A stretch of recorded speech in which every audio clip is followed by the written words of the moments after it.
ময়দার ধোকা রেসিপিটি হয়তো অনেকে খেয়েছেন, আবার হয়তো অনেকের কাছে একেবারেই নতুন। যাই হোক, আমি 1 বাটি পরিমাণ ময়দা নিয়েছি। অল্প অল্প জল দিয়ে হাতের সাহায্যে মেখে খুব সুন্দর নরম একটা ডো রেডি করেছি।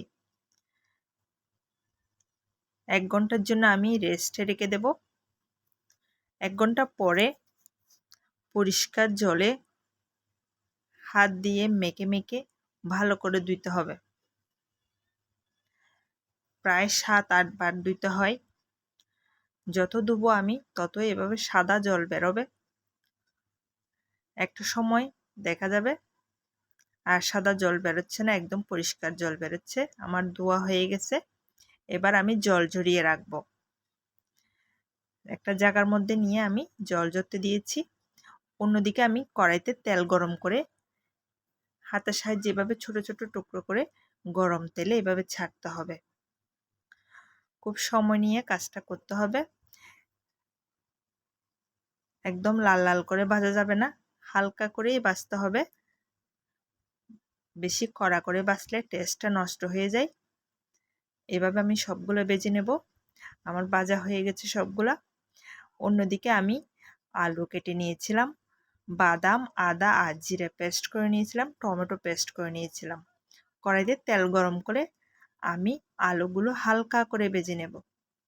ওই তেলেই হিং ফোড়ন দিয়ে পেস্ট করা টমেটোটা এর মধ্যে দিয়ে দিয়েছি।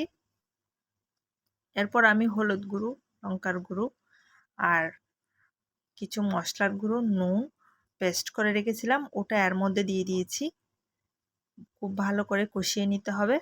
এরপর আদা, বাদাম আর জিরা বাটাটা আমি এর মধ্যে দিয়ে দিয়েছি। এটা খুব ভালো করে কষাতে হবে কিন্তু। আমার কষানো হয়ে গেছে। এবার ভেজে রাখা আলু আর ভেজে রাখা ময়দার ধোকাগুলা এর মধ্যে দিয়ে আরও কিছুক্ষণ কষিয়ে নিতে হবে।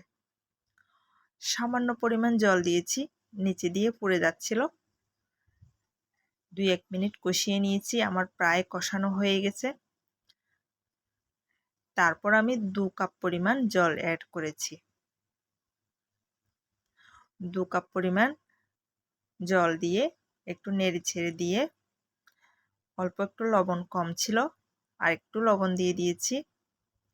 আর গরম মশলার গুঁড়ো আর 1 চামচ পরিমাণ ঘি দিয়ে আমি ঢাকা দিয়ে রেখে দেব 5 মিনিটের জন্য।